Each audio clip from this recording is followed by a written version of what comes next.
जो आज मैं आपको बताने वाला हूँ, this is the highest level of existence in the materialistic world. Materialistic की जो फाउंडेशन है, जो जड़ है, जिसके ऊपर आप कितनी भी बड़ी बिल्डिंग खड़ी कर सकते हो, उसके बारे में मैं आज बात करने वाला हूँ। एक बुक है मेरे हाथ में, इस बुक का नाम है ऑटोबायोग्राफी ऑफ अ योगी। इस बुक में ना परमहंस योगानंद जी के अलग अलग एक्सपीरियंसेस हैं। एक एक्सपीरियंस है जिसमें बता रहे हैं एक ऐसे योगी के बारे में जो एक टाइम पे अपनी बॉडी को दो जगह रख सकते हैं। एक है जो हवा में उड़ सकते हैं, और ऐसे बहुत सारे योगीज हैं इसके अंदर, एक नहीं दो नहीं, ऐसे बहुत सारे योगीज हैं जो आपका माइंड पढ़ सकते हैं। मतलब आपके माइंड के अंदर जा करके जो भी आपके थॉट्स चल रहे हैं वो पढ़ करके आपको बता सकते हैं एग्जैक्टली कि ये आपके थॉट्स हैं। अजीब लग रहा है ये सब सुनने में? कितने लोगों को लग रहा है सच है? कितने लोगों को लग रहा है कि नहीं यार ये तो इमेजिनेशन है और कहानियाँ हैं? हाँ, तो विश्वास नहीं हो रहा। सच बताऊं, अगर आज से 4 साल पीछे मैं भी चला जाऊं और मेरे को आकर के कोई इस बुक के बारे में बात करता है या इन सब चीज़ों के बारे में बात करता, मैं कहता बकवास है, मैं कहता सब झूठ है, कहानियाँ हैं। लेकिन आज अपने एक्सपीरियंस के बेस पे, किसी बुक के बेस पे नहीं जो मैंने पढ़ी, अपनी बॉडी और अपने माइंड के जो अलग अलग एक्सपीरियंसेस हैं उसके बेस पे मैं ये पूरे कॉन्फिडेंस के साथ कह सकता हूँ कि इस बुक में जितनी भी बातें लिखी हुई हैं, ये तो मैं नहीं कह सकता वो सच है झूठ है क्योंकि मैं वहाँ पे नहीं था, लेकिन वो सब कुछ पॉसिबल है और उससे बहुत ज़्यादा और भी चीज़ें पॉसिबल है। मैं आपको एक छोटी सी कहानी सुनाता हूँ। इस कहानी को बड़े ध्यान से सुनना, बिकॉज अगर ये कहानी आपको समझ आ गई तो आप किसी भी फील्ड में कितना भी आगे बढ़ सकते हो। एक मछली समुद्र में तैर रही थी, वो तैरते तैरते तैरते तैरते किसी रास्ते से कुएं में आ गई और आ करके वहाँ पे मेंढक को बोली कि तुझे पता है समुद्र कितना बड़ा होता है? तो जो मेंढक था उसने कहा कि भाई मुझे तो नहीं पता। मछली ने कहा बहुत बड़ा होता है। तो मेंढक ने अपना हाथ किया ऐसे करके, कहता अच्छा इतना बड़ा होता है क्या? मेंढक उसने अपनी पूरी जान लगा दी, पूरा हाथ खोल दिया, कहता इतना बड़ा होता है? मछली कहती है अरे नहीं नहीं, इससे भी बहुत बड़ा होता है। उसने कहा अच्छा इतना बड़ा होता हो? उसने अपना और हाथ खोल दिया। मेंढक ने, अरे नहीं भाई इससे भी बहुत बड़ा होता है, मैं तुझे कैसे समझाऊं? अच्छा तो फिर इसका मतलब वहाँ से लेकर के वो जो दीवार दिख रही है कुएं की, जो एक तरफ दीवार थी और दूसरी तरफ थी, वहाँ से लेकर के वहाँ तक इतना बड़ा होता होगा? उसने कहा नहीं नहीं, इससे भी बड़ा होता है। और मेंढक बोला कि तू झूठ बोल रही है क्योंकि इसके आगे तो कुछ है ही नहीं, इस दीवार के आगे तो कुछ है ही नहीं। तो इसका मतलब मेंढक भी सच बोल रहा है और मछली भी सच बोल रही है। मेंढक को क्या करना है, थोड़ी देर के लिए अपने दिमाग को खोलना है और सिर्फ अज्यूम करना है कि शायद हो सकता है मछली झूठ बोल रही हो सकता है सच बोल रही हो, तब उसके चांसेस हैं उस समुद्र तक जाने के, नहीं तो वो जा ही नहीं सकता, वो ज़िंदगी भर कुएं में ही रहेगा। तो मैं आपको ये नहीं कह रहा कि आप मान लो कि मैं कह रहा हूँ और ये सब सच है और ये सब पॉसिबल है, सिर्फ अज्यूम कर लो। सिर्फ अज्यूम कर लेते हैं थोड़ी देर के लिए कि अगर ये कह रहे हैं, मैं आपको कह रहा हूँ इतने कॉन्फिडेंस के साथ में कि ये सब कुछ पॉसिबल है और मेरे जैसे और इनके जैसे लाखों लोग और हैं जो कह रहे हैं कि ये सब कुछ पॉसिबल है। तो मेरा आप सबसे ये सवाल है कि अगर आप ये अज्यूम कर चुके हो कि हो सकता है ये सच हो, तो आप में और इन सब में क्या फ़र्क है? कोई फ़र्क तो है जिस वजह से ये कर पा रहे हैं और आप नहीं कर पा रहे। मैं आपको हिंट देता हूँ, फिर आप मेरे को बताना, एक वर्ड में बताना उस फ़र्क को। 2 स्टूडेंट्स हैं एक ही क्लास में, एक ही स्कूल के अंदर। एक जो स्टूडेंट है वो पढ़ता है दिन में 6 घंटे पूरे साल के लिए, दूसरा पढ़ता है सिर्फ 2 घंटे। जो 6 घंटे पढ़ता है साल के एंड में वो एग्ज़ाम देता है, दूसरा भी एग्ज़ाम देता है। जो 6 घंटे वाला है उसकी परसेंटेज आती है 70% और जो 2 घंटे पढ़ता है उसकी परसेंटेज आती है 98%। और वो सिर्फ क्लास में नहीं पूरे स्कूल में टॉप करता है। ऐसे लोग हैं, बहुत हैं, हर इंडस्ट्री में है, हर जगह पर है। फॉर एग्जाम्पल आर्टिस्ट की बात करें, किसी परफॉर्मर की बात करें, कॉमेडी नाइट्स विद कपिल देखते हो आप लोग? कपिल शर्मा में और जो हज़ारों स्टैंड अप कॉमेडियंस हैं उसमें क्या फ़र्क है? थोड़ा सा फ़र्क है। मतलब कपिल शर्मा ऐसा क्यों है कि लाइफ की छोटी छोटी सिचुएशंस में ऐसी ऐसी चीज़ें ढूंढ लेता है जो और लोग नहीं ढूंढ पाते। और भी स्टैंड अप कॉमेडियंस उस लेवल पे पहुंचना चाहते हैं, पहुंच नहीं पा रहे। क्या कहानी, क्या फ़र्क? ऑब्जर्वेशन का फ़र्क है, कॉन्सेंट्रेशन का फ़र्क है, उसको पता है कि व्हाट ही वांट। हाँ, फोकस है, कॉन्सेंट्रेशन है। अब इसको एक स्टेप और आगे बढ़ाते हैं, हम बहुत पास पहुंच गए हैं। ऑब्जर्वेशन है, ऑब्जर्वेशन क्यों है? अभी जो मैं बात कर रहा हूँ ना वो नेक्स्ट लेवल की बात कर रहा हूँ। जैसे आपने दी अनबिलीवेबल पावर ऑफ बिलीफ वाला मेरा सेशन देखा है, उसमें मैंने कहा बिलीफ कहाँ से आएगा, नॉलेज और एक्सपीरियंस से। आज जो मैं बात कर रहा हूँ उससे भी एक स्टेप और आगे की कर रहा हूँ कि इसमें तो कोई डाउट ही नहीं है कि नॉलेज और एक्सपीरियंस तो चाहिए। मैं बात कर रहा हूँ दो लोग जिनके पास में सेम तरह की नॉलेज है, सेम तरह का एक्सपीरियंस है, फिर भी एक है जो उस नॉलेज को बहुत तेजी से गेन कर पा रहा है और दूसरा है जो नहीं कर पा रहा है। अगर एक वर्ड में बोलना हो तो एक वर्ड क्या होगा? जैसे कॉन्सेंट्रेशन और इन सब से मिलता जुलता ही है, डिजायर, कन्विक्शन। 100% देना कि बस 0.99 का 0.001 भी नहीं छोड़ा है, बस यही है, इसके बाद कुछ बचेगा ही नहीं। It's just 100%। मगर ऐसा देखो, ये चीजें ना जो आप अभी बातें कर रहे हो, ध्यान से समझने की कोशिश करो कि ये जो चीजें हैं ये तो हम सबको पता है, लेकिन मैं अगर सीक्रेट बोल रहा हूँ तो इसका मतलब कोई ऐसी चीज है जिसको मिस कर रहे हैं, देख करके भी हम मिस कर रहे हैं कि देखो अपनी तरफ से 100% तो सारे ही दे रहे हैं ना। अगर ओलंपिक्स में वो 10 लोग कॉम्पीट कर रहे हैं एक रेस के लिए जो अपनी अपनी कंट्री के बेस्ट हैं, तो अपनी तरफ से कौन होगा जो 100% नहीं देगा? देंगे, क्यों नहीं देंगे? अगर उसको एक वर्ड में बोला जाए, उसको कहेंगे अवेयरनेस। अगर सिंपल तरीके से देखा जाए इन लोगों में क्या फर्क है, एक दूसरे से ज्यादा अवेयर है। अभिनव बिंद्रा, आप सबने नाम सुना होगा, जो गोल्ड मेडल जीते थे वहाँ पे ओलंपिक्स में। उनसे अगर आप जा करके पूछोगे कि क्या फ़र्क होता है जो आदमी गोल्ड जीतता है और जो सिल्वर जीतता है उसके अंदर, तो आई एम 100% श्योर वो यही बोलने वाले हैं कि उस टाइम पे जब वो कंपटीशन चल रहा होता है, किसकी अवेयरनेस कितने ऊपर लेवल पे है, उसका सारा खेल होता है। कि एक आदमी जब वहाँ पे निशाना लगाने वाला है, फ्रैक्शन ऑफ सेकंड्स के लिए, एक सेकंड के लिए भी नहीं, एक सेकंड के 1,000वें हिस्से के लिए भी अगर उसका ध्यान उस डॉट से हल्का सा भी बटा या कटा तो वो गया, और अगर ध्यान बिल्कुल भी नहीं कटा और बिल्कुल भी नहीं हटा तो वो जीत गया, तो वो गोल्ड ले गया। मतलब कि उनका पूरा ध्यान उस टाइम पे, अवेयरनेस का लेवल इतना हाई हो चुका होता है, इतना ज़्यादा हाई होता है कि सारा का सारा ध्यान पूरी दुनिया से सिमट करके सिर्फ उस एक डॉट के अंदर आ जाता है। इस हद तक अवेयरनेस बढ़ जाती है, और बिना ऐसी अवेयरनेस के ये भी सब कुछ पॉसिबल नहीं है जो इस बुक में बातें हो रही थी। अगर सिंपल वे में देखा जाए, आप में, मुझ में, इनमें, हम सब में क्या फ़र्क है? किसी का अवेयरनेस लेवल थोड़ा सा कम है, किसी का थोड़ा ज़्यादा है, किसी का बहुत ज़्यादा है, किसी का बहुत ही ज़्यादा है। जिसका जितना ज़्यादा है उसके लिए पॉसिबिलिटीज़ उतनी ही ज़्यादा है। वो सिर्फ एक काम में नहीं, वो किसी भी काम में हाथ डालेगा वो सक्सेसफुल हो जाए। किसी भी काम को बहुत जल्दी सीख सकता है, किसी भी काम में बहुत आगे निकल सकता है। अब एक सिंपल सा क्वेश्चन उठता है कि जब ये चीज़ इतनी ज़्यादा इंपॉर्टेंट है, ये जो ध्यान की जिसकी मैं बात कर रहा हूँ, अवेयरनेस की बात कर रहा हूँ, तो इसके बारे में कहीं किसी स्कूल में या कॉलेज में या हमारे घरों में इसके बारे में बात क्यों नहीं हो रही? जबकि वो बेस है। एक क्लास के अंदर 50 स्टूडेंट्स हैं, सबको बोला जा रहा है, उनके घर पे भी और वहाँ पे क्लास में भी, पढ़ो पढ़ो पढ़ो पढ़ो, ध्यान लगाओ ध्यान लगाओ ध्यान लगाओ। कोई ये क्यों नहीं बता रहा कि ध्यान कैसे लगाएं?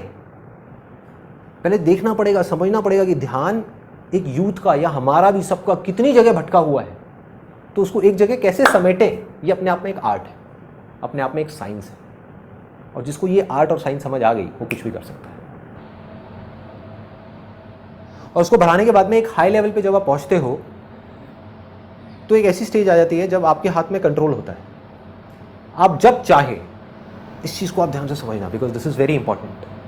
आप जब चाहे, जितनी देर के लिए चाहे, जिस चीज़ पे चाहे, उस चीज़ पे उतनी देर के लिए अपने ध्यान को रोक सकते हैं। जब भी, जहाँ भी, जैसे भी, और जब चाहे अपनी मर्जी से अपने ध्यान को हटा सकते हैं, हटा करके कहीं और लगा सकते हैं। अब आपके हाथ में है, आप 1 मिनट रोको, 1 घंटा रोको, 1 दिन रोको। सोचो कि अगर ऐसा आप भी कर पाओ या और लोग भी कर पाएं, तो दुनिया में ऐसा कौन सा काम है जो कहेगा मुश्किल है या नामुमकिन, जो कहेगा कि नहीं हो सकता? अगर कोई इंसान अपने ध्यान को अपनी मर्जी से रोक सके एक जगह पर किसी तरीके से, जितनी देर के लिए चाहे उतनी देर के लिए, तो ऐसी कौन सी चीज़ है दुनिया में जो नहीं की जा सकती? है कुछ ऐसा? कुछ भी नहीं। Everything is possible, everything. So एक चीज़ समझ आती है कि इससे सब कुछ पॉसिबल है। तो अब सवाल यह है कि इसके बारे में फिर किसी भी स्कूल में, कॉलेज में, कहीं पर भी बात क्यों नहीं हो रही? Any ideas? क्यों नहीं बात हो रही? हमारे घर पे इसके बारे में बात क्यों नहीं हो रही? पेरेंट्स जो हैं वो बात क्यों नहीं कर रहे इसके बारे में? पता ही नहीं है कैसे करना। पता ही नहीं है। I think absolutely bang on, they don't know absolutely कि जो टीचर्स हैं, प्रोफेसर्स हैं, प्रिंसिपल हैं, जब वो स्कूल में थे उनसे भी किसी ने इसके बारे में बात नहीं करी। तो जब उन्होंने नहीं सीखा वो आगे किसको सिखाएंगे, कैसे सिखाएंगे? हाँ, अवेयरनेस की अवेयरनेस ही नहीं है, अवेयरनेस की अवेयरनेस ही नहीं है। पुरानी एजुकेशन में था, जो गुरुकुल्स में होती थी वहाँ पे सिखाए जाते थे। Absolutely right. अगर हम पुराने गुरुकुल की बात करें तो उस समय क्या होता था, एक गुरु शिष्य की जो परंपरा होती थी, शिष्य को अपना घर छोड़ना पड़ता था और आकर के वो गुरुकुल में रहता था। क्यों रहता था? ताकि उसका ध्यान भटके नहीं, 50 जगह ना जाए। उस गुरुकुल के अंदर उस गुरु का सारा ध्यान एक ही चीज के ऊपर होता था कि किस तरीके से अपने शिष्य के ध्यान को बढ़ाया जाए, ना कि उसकी नॉलेज को बढ़ाया जाए। Knowledge is temporary. आज अपने स्कूल में जो चीजें सीखी उसमें से कितनी चीजें याद हैं, लेकिन सोचो अगर उस टाइम पे एक पीरियड ऐसा होता जहां से आपकी ध्यान की पावर्स को बढ़ा दिया जाता, आपकी अवेयरनेस को बढ़ा दिया जाता, तो आज आप जो चाहते वो सीख सकते थे। लेकिन ये किसी ने सिखाया नहीं, टेम्पररी नॉलेज देते चले गए। ऐसा नहीं है वो इंपॉर्टेंट नहीं है, उसकी भी अपनी एक इंपॉर्टेंस है लाइफ में। लेकिन मैं सिर्फ इतना सा कह रहा हूं कि अगर 100% ध्यान आप वहां पे दे रहे हो तो 10% ध्यान यहां क्यों नहीं दे सकते? अब मजे की बात बताता हूं कि अब ये सुन करके आपको लग रहा होगा कि पता नहीं कितना मुश्किल है, क्या है, जबकि ये बहुत आसान है, बहुत आसान है। सिर्फ लोगों को पता नहीं कि इसको करना कैसे है। और इसकी प्रैक्टिस आप 24 घंटे कर सकते हो, जहां चाहे वहां कर सकते हो। और इसको अगर आपको बढ़ाना है तो आपको 3 लेवल्स पे काम करना होगा। आपके ऊपर है, आपकी अपनी चॉइस है कि आप किस लेवल पे काम करना चाहते हो और कितना करना चाहते हो। सबसे पहला जो लेवल है वो है बॉडी। बॉडी की जो एक्टिविटी आप कर रहे हो उसका और अवेयरनेस का डायरेक्ट कनेक्शन है। डायरेक्ट। आप पूरा दिन बैठे रहो और टीवी देखते रहो, पूरा दिन, शाम के टाइम देखना आपकी अवेयरनेस लेवल कैसी होगी, आपकी सोचने समझने की शक्ति कैसी होगी। और आप पूरा दिन बहुत ज्यादा एक्टिविटी भी ना करो, कम भी ना करो, लेकिन एक्टिव रहो, उस समय आप देखना आपकी अवेयरनेस लेवल कैसी है। सिंपल, कोई रॉकेट साइंस नहीं है। तो सबसे पहला क्या है कि बॉडी को एक्शन में लेकर के आना पड़ेगा, उतना ही हमारी अवेयरनेस बढ़ेगी। अब वो कैसे लाना है, ये क्वेश्चन आता है सबसे पहले। तो मैं आपको ये तो नहीं बता सकता कि आप क्या करोगे, बिकॉज इसके 1000 तरीके हैं। मैं ये बता सकता हूँ 4-5 चीजें कि मैं क्या करता हूँ। सुबह उठते ही सबसे पहले ऑयल पुलिंग करता हूँ। ऑयल पुलिंग एक टेक्निक है जिसको आप गूगल पे जाकर के सर्च कर सकते हो। ये इंडिया से ही शुरू हुई थी, आयुर्वेदा से। अब पूरे वर्ल्ड में लोग कर रहे हैं, इंडिया में बहुत कम लोग जानते हैं इसके बारे में। ऑयल पुलिंग बहुत सिंपल है। सुबह उठ करके एक सेसमे ऑयल होता है, तिल का तेल होता है, उसको आपको अपने मुंह में रखना है उठते ही, बिना ब्रश किए, बिना कुछ किए, और 15 मिनट के लिए कुल्ला करते रहना है। और उसके बाद में थूक देना ले जाकर के फ्लश में। उससे होगा क्या? उससे आपकी कम से कम हजारों बीमारियों में आपको फायदा होगा। आपका पूरा का पूरा डाइजेस्टिव ट्रैक्ट डिटॉक्स हो जाता है। और दूसरा सबसे बड़ा पॉइंट जिसका डायरेक्ट कनेक्शन है अभी इस चीज़ से जिसकी मैं बात कर रहा हूँ, बॉडी की एक्टिविटी बढ़ाने की, आपका आलस मर जाएगा। आलस गायब 15 मिनट के अंदर। प्रॉब्लम है क्या, जड़ क्या है? मेरा जो मकसद है इस सेशन को करने का वो ये नहीं है कि कुछ थ्योरेटिकल बातें करके यहाँ से खत्म कर दूँ ना, प्रैक्टिकल सोल्यूशन। जड़ क्या है कि जब सुबह उठते हैं तो अवेयरनेस लेवल इतना कम होता है हमारा, क्योंकि आजकल ज़्यादातर लोग रात को लेट सोते हैं, लेट सोए, थक करके सोए, उसके बाद में सुबह लेट उठ रहे हैं, तो अवेयरनेस लेवल गिरा हुआ है ना। उस टाइम पे किसी तरीके से अगर आप जल्दी उठना चाहते हो तो अपनी अवेयरनेस को बढ़ाना है। वो कैसे बढ़ेगी? Oil pulling is a way out. आप वो करो, एकदम एक्टिव हो जाओगे, आपका आलस गायब। आंखों के अंदर जो नींद सी आ रही होती है सुबह उठने के बाद में, बॉडी पूरी ढीली होती है। क्यों होती है? क्योंकि टॉक्सिन्स भरे हुए होते हैं पूरी बॉडी के अंदर। वो टॉक्सिन्स गायब, पूरी की पूरी बॉडी क्लीन हुई, एनर्जी लेवल एकदम हाई हो जाएगा, आपका अवेयरनेस लेवल बढ़ेगा। वो बढ़ते ही अब उसको यूज़ करना है। क्या करना है? इमीडिएटली स्ट्रेचिंग करनी है। यही मैं करता हूँ। उठते ही सबसे पहले सुबह बेसिक स्ट्रेचिंग करी, ये किया, ये किया, ये किया, ये किया, हल्की फुल्की, ज़्यादा नहीं। उससे बॉडी और एक्टिव में आई, अवेयरनेस लेवल और बढ़ी हमारी।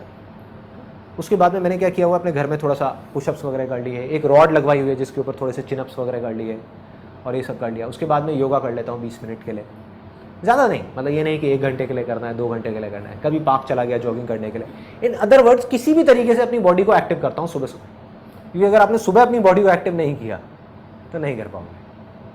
ये जड़ है। मतलब जिस बॉडी को मैं एक्शन में लाने की बात कर रहा हूँ वो एक्शन में क्यों नहीं आ रही? क्योंकि जब हम सुबह उठे तभी इतना आलस भरा हुआ है कि वो आलस हमको जकड़ लेता है और धीरे धीरे धीरे धीरे दिन के एंड तक पहुँचते पहुँचते हम जा करके पड़ जाते हैं और कुछ समझ नहीं आ रहा होता कि क्या हो रहा है। अगर सुबह ही आपने अपने आप को एक्टिव कर दिया तो काम हो गया। दूसरा मैं क्या करता हूँ, कभी भी लिफ्ट यूज़ नहीं करता, हमेशा सीढ़ियाँ यूज़ करता हूँ। चाहे मुझे 5वें फ्लोर पे जाना है, 10वें पे जाना है, चाहे 20वें फ्लोर पे जाना है, हमेशा सीढ़ियों से जाऊँगा। सिंपल से आइडियाज़ हैं, सिंपल आइडियाज़ हैं जो कोई भी प्रैक्टिस कर सकता है अगर करना चाहे तो। और ये चीज़ साइंटिफिकली प्रूव हो गई है। बजाय ये कि आप 1 घंटा नॉन स्टॉप एक्सरसाइज करो, अगर 5-5 मिनट की दिन में 10 बार करो, that is much more effective. Body lethargic mode में जा रही है, एक्शन दे दो। सो ये हो गया पहला लेवल, मतलब कि बॉडी के लेवल पे। अब आ जाते हैं दूसरे लेवल पे, वो है माइंड का लेवल। ये बहुत इंटरेस्टिंग है कि माइंड के लेवल पे अवेयरनेस को कैसे बढ़ाना है, क्योंकि जो माइंड है हमारा वो बॉडी को कंट्रोल करता है। बॉडी के जितने भी फंक्शंस हैं, बहुत कम लोग इस बात को समझ पाते हैं कि बॉडी की अपने आप में कोई एग्जिस्टेंस ही नहीं है, सब कुछ माइंड के हाथ में है। बस माइंड हमारे हाथ में नहीं है, इसलिए हम इस बात को नहीं समझ पा रहे। माइंड के लेवल पे क्या करना है, बहुत सिंपल है। माइंड का क्या नेचर है, एक टाइम पे 10 जगह भागना, 10 जगह भागना, है ना। अब जो मैंने आपको एग्जांपल दिया था कि 2 बच्चे हैं, एक ही क्लास में है, और एक 2 घंटे पढ़ता है, एक 6 घंटे पढ़ता है, दोनों में क्या फ़र्क है? एब्सोल्युटली। वो पढ़ाई के देखो कितना सिंपल है, कितना, कोई रॉकेट साइंस नहीं है, कोई बड़ी बड़ी बातें नहीं है कि जो 2 घंटे पढ़ता है वो पढ़ने के टाइम पे सिर्फ पढ़ता है, और जो 8 घंटे पढ़ता है या 6 घंटे पढ़ता है वो पढ़ने के टाइम पे और बहुत कुछ करता है। So simple. Multitasking is like the trend of today's adults और चिल्ड्रन। हाँ, तो फिर उसको कैसे डील करेंगे बच्चे? It's a very good question. देखो, मल्टीटास्किंग का मतलब तो ये है कि हम एक टाइम पे बहुत सारे काम कर सकें, लेकिन उस सेकंड में नहीं, उस 1 मिनट में जब हम एक काम को कर रहे हैं तो उस टाइम पे उस काम को करें, 1 मिनट बाद उस काम को छोड़े दूसरे काम को करें, दूसरे को छोड़े तीसरे को करें, तीसरे को छोड़े चौथे को करें। मल्टीटास्किंग का मतलब ये नहीं कि हम एक साथ 4 कामों को करने की कोशिश करें। फॉर एग्जाम्पल, अगर मैं ऑफिस में मैं चारों कामों को एक साथ करने की कोशिश करूंगा, कुछ लोग करते हैं कोशिश ऐसा काम करने की, वो पागल हो जाते हैं, वो बौखला जाते हैं, यार मेरे से नहीं हो रहा, काम बहुत सारा है, मेरे से नहीं होगा। क्यों नहीं होगा? क्योंकि वो एक साथ करने की कोशिश कर रहे हैं। वो मल्टीटास्किंग का मतलब ये निकाल रहे हैं कि एक साथ में चारों फाइलों को देखना है। अरे नहीं, ये एक साथ में दोनों हाथों से लिखना है, ये नहीं है मल्टीटास्किंग। मल्टीटास्किंग है कि आपके पास में 10 काम आए, एक को किया हटाया, दूसरे को किया हटाया, तीसरे को किया हटाया। जब तीसरे को कर रहे हैं तो पहले और दूसरे के बारे में नहीं सोच रहे, चौथे, पांचवें, छठे, सातवें के बारे में नहीं सोच रहे, सिर्फ तीसरे के बारे में सोच रहे। That is multitasking. जिस लेवल की मैं बात कर रहा हूं आपके हाथ में पूरा कंट्रोल, कि आप जब चाहो अपने ध्यान को लगा सको और अपने ध्यान को हटा भी सको, which is more important than लगाना। फॉर एग्जाम्पल, किसी ने बिजनेस में अपना ध्यान तो लगा लिया, पैसा भी कमा लिया, लेकिन अब वो रात के टाइम अपनी फैमिली के साथ में बैठा हुआ है और उसके दिमाग में बिजनेस घूम रहा है, सोने की कोशिश कर रहा है, नींद नहीं आ रही, बिजनेस चल रहा है। मतलब आपका ध्यान वहां लग तो गया, लेकिन वहां से हट नहीं पा रहा, कट नहीं पा रहा, क्योंकि किसी ने सिखाया ही नहीं, कभी किसी ने बात ही नहीं करी कि ध्यान को हटाना कैसे है। कॉन्सेंट्रेशन तक तो फिर भी बहुत लोग बात करते हैं कि कॉन्सेंट्रेशन को कैसे बढ़ाना है, मगर ध्यान जब एक बार पीक पे पहुंच जाए तो उसको हटाना कैसे, that is very very important. तो मैं क्या करता हूं, किस तरीके से अपने ध्यान को लगाता हूं? बहुत सिंपल है। माइंड और बॉडी को जो कनेक्ट करता है वो है हमारी ब्रेथ, हमारी जो सांसें हैं, उसने माइंड और बॉडी को आपस में जोड़ा हुआ है। जहां आपकी सांसें बंद हुई, माइंड और बॉडी अलग अलग, बॉडी फिर सिर्फ एक बॉडी, उसमें कोई माइंड नहीं है। तो इन सांसों को आप एज अ टूल यूज कर सकते हो। आपको शुरू में टूल्स की जरूरत पड़ेगी, आप समझ गए? आप माइंड को कंट्रोल करने की कोशिश कर रहे हो, जो सबसे ज्यादा पावरफुल है, उससे ज्यादा पावरफुल इस दुनिया में कुछ नहीं है। तो उसको कंट्रोल करने के लिए आपको किसी टूल की जरूरत पड़ेगी। आप अगर चाहोगे कि ऐसे ही कंट्रोल हो जाएगा, तो ऐसे नहीं होने वाला। मैं आपको एक एग्जांपल बताता हूं, सिंपल सा। एक आप में से किसी ने मेरा वो देखा है, इल्यूजन टू रियलिटी वाला सेशन देखा है? उसमें मैंने बात करी थी 32 बार चबाने की। लोग इसी बात को पकड़ के बैठ गए कि इसका मतलब 32 बार चबाओ। वो कोशिश कर रहे हैं, 1 दिन किया, 2 दिन किया, फिर भूल गए। ऐसे ही होता है, ऐसे ही होता है। वो असली जड़ को समझे ही नहीं जो मैंने कहा था। ये सीक्रेट था उस वीडियो का। मतलब ये मेरे पास में टूल था अपने माइंड को कंट्रोल करने का, जो बहुत पावरफुल जानवर है। माइंड क्या है? एक बंदर के जैसा है, कभी इधर भागा, उधर भागा, उधर भागा। कभी नोट करके देखना, हमारा माइंड 1 मिनट के अंदर अंदर कितनी जगह भाग जाता है। और कई बार ऐसी ऐसी जगह भागता है जिसका एक थॉट से दूसरे थॉट का कोई मतलब ही नहीं होता, कोई कनेक्शन नहीं होता। अभी हम बिजनेस के बारे में सोच रहे हैं, एकदम से फैमिली के बारे में सोचने लग जाएंगे, एकदम से बच्चों की चिंता हो जाएगी, एकदम से हम पढ़ाई के बारे में सोचेंगे, एकदम से हम 20 साल आगे चले जाएंगे, फिर हम 20 साल पीछे चले जाएंगे। कहीं का कहीं भाग रहे हैं, कहीं का कहीं भटक रहे हैं। तो इस बंदर को कंट्रोल करना है, विच इज वेरी पावरफुल। तो उसको कंट्रोल करने के लिए हमको एक टूल चाहिए। जिससे माइंड को हम लगाम दे सकें। आज मैं टूल्स की बातें करने वाला हूं कि वो टूल्स क्या है, that is more important than knowledge itself. Knowledge तो आप 1 मिनट में गूगल पे जाओ गेन कर लो, कैसे पतले होना है, ऐसे आपको 1000 फंडे मिल जाएंगे। उस नॉलेज को अप्लाई कैसे करना है। माइंड की आदतें कुछ और है, माइंड आपसे कुछ और करवाना चाहता है, वो आपसे 32 बार नहीं चबाना चाहता, आप 32 बार चबाना चाहते हो, तो माइंड को अपने वश में करना है, कैसे करोगे? टूल, ध्यान लगाने के लिए एक टूल चाहिए, मोस्ट इंपॉर्टेंट। वो टूल क्या है? एक सबसे इंपॉर्टेंट मैंने आपको बताया, आपकी ब्रेथ। कोई भी काम करने से पहले एक लंबी सांस ले लो। फॉर एग्जाम्पल, आप सीढ़ियां चढ़ने वाले हो, लंबी सी सांस लो और अपने ध्यान को हर जगह से हटा करके सीढ़ियों पर ले आओ। उस मोमेंट में सीढ़ियां चढ़ना इंपॉर्टेंट है, और कुछ तो इंपॉर्टेंट नहीं है ना। तो हम अपने ध्यान को कहां ले आए? सीढ़ियां चढ़ने। कितनी छोटी सी चीज लग रही है, और ये करना क्या मुश्किल है? मुश्किल नहीं है, बहुत आसान है। अगर हम करना चाहें तो, अगर हम करना चाहें तो बहुत ही सिंपल है। टूल आपको उस टाइम पे क्या मिला? आपकी ब्रेथ। उसके अलावा जितने ज्यादा टूल्स होंगे उतना आपके लिए बेटर है, क्योंकि उतना ही वो ध्यान बार बार जैसे ही भटकेगा वो वापस वहां पे ले आएंगे। वो टूल्स आपको याद दिलाएंगे, वो याद दिलाने का काम कर रहे हैं। ऐसे क्या टूल्स हो सकते हैं? बैंड पहन सकते हो आप अपने हाथ में, सिंपल सा बैंड आप कहीं से भी खरीद सकते हो और इसको लेकर के अपने हाथ में पहन लो। ये बैंड क्या है? एक रिमाइंडर है टू कम बैक। जब भी आप इसको देखो तो एक रिमाइंडर है, be aware, as simple as that. ये क्या है? ये रिमाइंडर है कि ध्यान को भाई खाने पे ले आ, ध्यान तेरे टीवी में जा रहा है, खाने पे ले आ। और नहीं भी चाहेंगे तो लगाना पड़ेगा ध्यान यहां पर, इस टूल की वजह से, क्योंकि इस टूल में क्या है, अगर यहां पे ध्यान नहीं लगाए तो खाना कहां होगा? नीचे चला जाएगा। तो ध्यान लगाना पड़ जाएगा। जब तक हमारे पास टूल्स नहीं होंगे, हम करना चाहेंगे लेकिन फिर भी कर नहीं पाएंगे। और क्या क्या टूल्स हो सकते हैं? इस तरह से लोग टैटू बनवाते हैं, तो एक सिंपल सा आइडिया है, आप टैटू बनवा सकते हो अपने हाथ में। ये किस चीज का टैटू है? लाइट का टैटू है। इस तरह के प्रिंट आउट्स हैं, इसको मैं अपलोड कर दूंगा अपनी वेबसाइट पे फ्री डाउनलोड सेक्शन में, जहां पे वॉलपेपर्स में जाके कोई भी इसको डाउनलोड कर सकता है और प्रिंट आउट निकाल सकता है। ऐसे प्रिंट आउट ले करके हम घर में 4 जगह लगा सकते हैं। उससे क्या होगा? बार बार आपका, आप ये मान करके चलो कि माइंड तो भटकेगा ही। इन बातों को सुनने से कुछ नहीं होने वाला, सब बकवास है, वीडियो ये वो, ये सारी चीजें बकवास है जो आप देख रहे हो। जब तक इन चीजों को आप प्रैक्टिस में नहीं लेकर के आओगे, जैसे ही आप प्रैक्टिस में लाने की कोशिश करोगे, वो बंदर भागेगा, माइंड आपका इधर भागेगा उधर भागेगा, कहेगा अरे बेकार है, छोड़ो ये सब क्या करना है, बकवास है, कुछ नहीं होने वाला इस सबसे। क्या हुआ? कुछ नहीं बदला, कुछ नहीं बदलेगा, यही होगा, जो जैसा चल रहा था वैसे ही चलता रहेगा, कुछ नहीं बदलने वाला। अवेयरनेस लेवल नहीं बढ़ेगी अगर हमने कुछ नहीं किया तो। और मैं वही बता रहा हूँ कि करना कैसे है, उसके तरीके क्या है। इस प्रिंट आउट को हम जगह जगह लगा सकते हैं। इस प्रिंट आउट में क्या लिखा है? Awareness is light, as simple as that. जागना मतलब लाइट और इग्नोरेंस इज डार्कनेस, सोना मतलब डार्कनेस, अंधेरा। बस ये बार बार दिखेगा तो ये बातें याद आती रहेंगी, क्योंकि वीडियो तो आपने 1 बार देखी, 2 बार देखी, फिर भूल गए हफ्ते बाद, लेकिन ये लगा रहेगा 3 महीने बाद भी। तो क्या होगा? बार बार याद दिलाने का काम करेगा। अब देखो, मोबाइल है, हमारे ध्यान को भटकाने की सबसे बड़ी जड़ क्या है? Mobile, internet, computer. ये टूल है। ये गलतफहमी है कि इसकी वजह से हमारा ध्यान भटकता है। इस टूल को हम कैसे यूज करते हैं उसका सारा खेल है।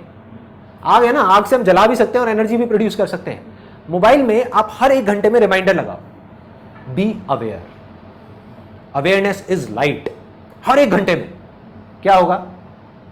टूल बन गया वही मोबाइल एक, जो आपको तंग कर रहा था, आपको डार्कनेस की तरफ लेकर के जा रहा था, वही आपको लाइट की तरफ ले जाएगा। दिमाग लगाओ, कौन कौन से टूल्स को आप किस किस तरीके से यूज कर सकते हो, कहां पर आप ऐसा क्या करना चाहते हो जिसमें आप किसी टूल को यूज कर सकते हो अपने ध्यान को उस काम में लगाने के लिए। और जितने भी लोग सक्सेसफुल हैं किसी भी फील्ड में, आप ध्यान से देखोगे वो किसी ना किसी टूल को यूज कर रहे हैं। इन चीजों का थोड़ा थोड़ा आपको ध्यान रखना है। जितना आप ध्यान रखते चले जाओगे उतनी आपकी अवेयरनेस बढ़ती चली जाएगी। सोचने के टाइम पे सोचना है, खाने के टाइम पे खाना है, चलने के टाइम पे चलना है, भागने के टाइम पे भागना है, मीटिंग के टाइम पे मीटिंग है। जब अपने बच्चों के साथ में खेल रहे हैं तो सिर्फ बच्चों के साथ में खेल रहे हैं। जब अपनी वाइफ के साथ में लड़ रहे हैं तो सिर्फ वाइफ के साथ में लड़ रहे हैं। अवेयरनेस का मेरे ख्याल से जो ये आईएएस के एग्जाम होते हैं, जैसे उनके इंटरव्यू क्वेश्चन जब आते हैं, शायद अवेयरनेस वहाँ पे भी बहुत ज़्यादा उनको चाहिए होती है। जब वो पूछते हैं आपकी शर्ट में कितने बटन है, आपके पीछे वाली दीवार का रंग क्या है, जो सीढ़ियाँ चढ़ के आए थे नंबर ऑफ स्टेप्स कितने थे। एब्सोल्युटली। कहाँ नहीं चाहिए आप ये बताओ, कहाँ नहीं चाहिए? लोग बात करते रहते हैं जिंदगी भर रेस जीतने की, काम में, किसी भी चीज़ में, एजुकेशन में, पढ़ाई में, जॉब में, इधर उधर बिजनेस में। वो ये नहीं समझ पाते कि कोई भी लड़ाई होती है ना जिंदगी की, वो लड़ाई तो 2 मिनट की होती है। फॉर एग्जाम्पल ओलंपिक्स है तो कंपटीशन तो 2 मिनट का है, 2 मिनट की रेस है, लेकिन उसकी तैयारी कितने सालों से होती है? 10 साल से होती है। कुछ लोग सोचेंगे यार ध्यान लगा करके सीढ़ियां चढ़ने से क्या हो जाएगा? अरे आपकी अवेयरनेस का लेवल बढ़ेगा। इससे क्या होगा? जब आप जॉब का इंटरव्यू देने के लिए जाएंगे, अगर इन चीजों को आप प्रैक्टिस करेंगे 1 महीना भी, मैं ज्यादा नहीं कहता, 1 महीना भी अगर लग करके आप उसके 1 महीने बाद आप इंटरव्यू देने के लिए जाएंगे, आप देखना आपका अवेयरनेस लेवल कैसा होगा। सामने से क्वेश्चन आएगा और आपका आंसर पहले ही तैयार होगा। तो इस तरीके से करके इसकी कोई लिमिट नहीं है, आप कहां तक ले जा सकते हो अपने ध्यान को, कहां तक बढ़ा सकते हो, कोई लिमिट नहीं, कुछ नहीं। करना क्या है, ये नहीं सोचना कि मुझे वहां पहुंचना है, फिर अटक जाओगे, क्योंकि वहां नहीं पहुंचते हुए दिखे तो फिर छोड़ दोगे ना। वहां नहीं पहुंचना। आज जहां पर भी हो, आपका ध्यान जिस भी लेवल पे है, चाहे यहां है, चाहे यहां है, चाहे यहां है, चाहे यहां है, उसको थोड़ा सा बढ़ाओ, थोड़ा सा और बढ़ाओ, थोड़ा सा और बढ़ाओ, थोड़ा सा और बढ़ाओ, थोड़ा सा और बढ़ाओ। बढ़ाते बढ़ाते बढ़ाते बढ़ाते बढ़ाते बढ़ाते आप उस लेवल पे आ जाओगे जब आपका पूरा कंट्रोल होगा अपनी बॉडी पे, अपने माइंड पे, अपने थॉट्स पे, और फिर आप जो चाहोगे वो कर पाओगे। जिस थॉट को पकड़ना होगा आप पकड़ोगे, चूज करना होगा चूज करोगे, छोड़ना होगा छोड़ दोगे। फिर आप वही करोगे जो आपके लिए और दूसरों के लिए अच्छा होगा। आप चाह करके भी कुछ बुरा नहीं कर पाओगे। मतलब इसका फायदा सिर्फ आपको नहीं होगा, सबको होगा, पूरी की पूरी दुनिया को होगा। इसीलिए मैं ये सेशन कर रहा हूँ, क्योंकि ये सिर्फ आप तक नहीं रहेगा, ये फैल जाएगा। अवेयरनेस फैलती है। एक मेरी अवेयरनेस बढ़ी तो अकेले मेरी नहीं बढ़ी, मेरे थ्रू और भी लोगों की बढ़ रही है। और जब उनकी बढ़ेगी तो सिर्फ उनकी नहीं बढ़ेगी, उनके थ्रू और भी लोगों की बढ़ेगी, उनके आसपास में लोगों की बढ़ेगी, और बढ़ते बढ़ते बढ़ते बढ़ते बढ़ते बढ़ते ये फैल जाएगी, चारों तरफ फैल जाएगी। अब आ जाते हैं हाईएस्ट लेवल पे। ये था सेकंड लेवल माइंड का। हाईएस्ट लेवल है सोल के लेवल। तो अगर आप इस लेवल पे जाना चाहते हो तो उसका सिर्फ एक तरीका है, वो है मेडिटेशन, और कोई दूसरा रास्ता है ही नहीं। क्योंकि अगर सोल के लेवल पे काम करना है, बाकी जितना भी काम है माइंड का, बॉडी का, वो सब बाहर हो रहा है। कंसंट्रेशन बाहर हो रहा है, किसी ना किसी ऑब्जेक्ट पे हो रहा है। लेकिन जो सोल के लेवल का काम है उसके लिए अंदर जाना पड़ेगा, आंखें बंद करनी पड़ेगी, मेडिटेशन करनी पड़ेगी। और कितना आसान है मेडिटेशन करना। लोग सोचते हैं बहुत मुश्किल है। एक वीडियो है spiritual reality power of meditation, आप लोगों ने देखी हुई है? सबने देखी हुई है। उसको देख करके सिंपल उसको प्रैक्टिस करना शुरू करना है। करना क्या है, दिन में 10 मिनट भी करें, 15 मिनट भी करें तो बहुत है। वहां से जो पावर्स बढ़ेंगी वो बियॉन्ड है।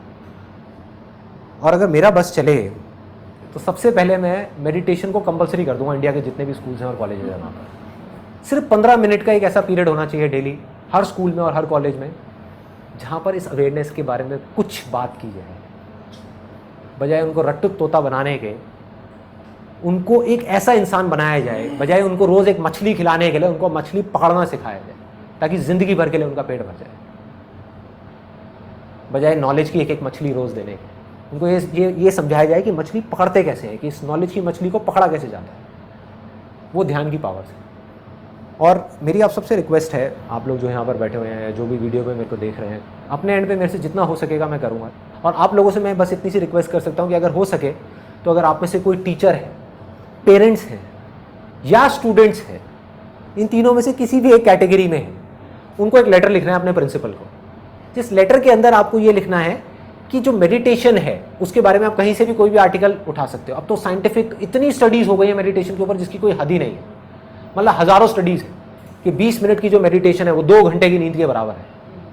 सोच करके देखो, अगर 2 सेशंस के बीच में एक स्कूल में या कॉलेज में एक 20 मिनट का मेडिटेशन का सेशन आ जाए तो उनकी सोचने समझने की शक्ति, सीखने की शक्ति कितनी बढ़ जाएगी।